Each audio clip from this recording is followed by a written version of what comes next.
Good morning everyone. Unix system communication.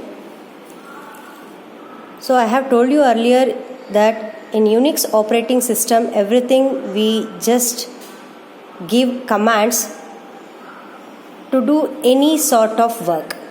Now communication is very important.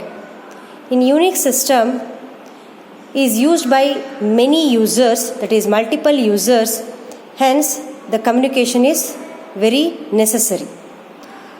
As you know well that email is the fastest and also cheapest and easiest method of communication on any of the operating system, even in Unix also. What are the basic elements we require to do the communication between the users? The main thing is the sender should be there, receiver should be there, then message, and also the media, or you can say the channel. You can see the diagram here that I have a communicator, both the sides, either it might be a sender or receiver. So between the communicator you have a message. If any message is there, then only you are going to communicate with the other person. So that message has to be sent through any of the medium, that is nothing but the channel. Now we'll see the commands one by one. What are the commands we are going to use to communicate between the users? Now I have the first command as message command, but before going to this command, let me tell you the other command, that is write command. You will come to know why I am just giving the write command explanation first and later the message command. Now if you see here in the write command, what is that write command? If I want to write some message to the other person, then I am going to use a write command. While using this write command, both the users should be logged in to the Unix operating system. Then only you can use the write command. So you can see here, write command allows a two-way communication between two users who are currently logged in.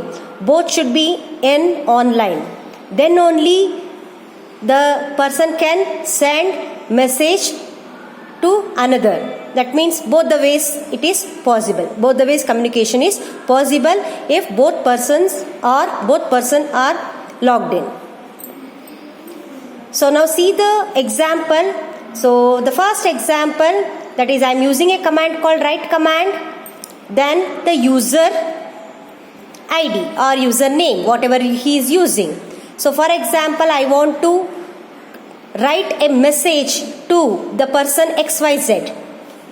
The ID is XYZ. My ID is PQR. Assume that my ID is PQR and I want to send message to XYZ. Now I am going to write it as do you have class question mark, and at the end I am just giving my name or the ID PQR and press the Ctrl D. Soon after giving this, what happens? The message do you have class will be sent to whom? Sent to XYZ. So XYZ is going to get the message something like this on his screen saying message from PQR at hello on whatever that PTS point to, that is the system, this one, at what time, the time also will be mentioned and the message will be appeared. Do you have class? And at the end, as the PQR has given his name as PQR, then EOF. EOF is end of file. Now, immediately the XYZ can reply by using or typing the same way how the PQR did.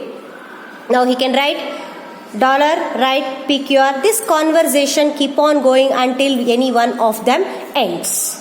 So this is what the write command. Whenever you are going to use a write command in Unix system communication, both the users should be logged in. Then only you can do it. This is something like chatting, right? Command is something like using for chatting. So now you can see next is a message command. So this message command is used to change the write permission. As you have seen now the write command, right? So that means, for example, I don't want to receive any of the messages with any of the particular ID. Then I can just set as no for that particular person, okay, to get the message by using a command called message and yes and no. Okay, so now you can see the message command is used to change the write permission of a user. It has two options, that is yes, Y for yes, N for no.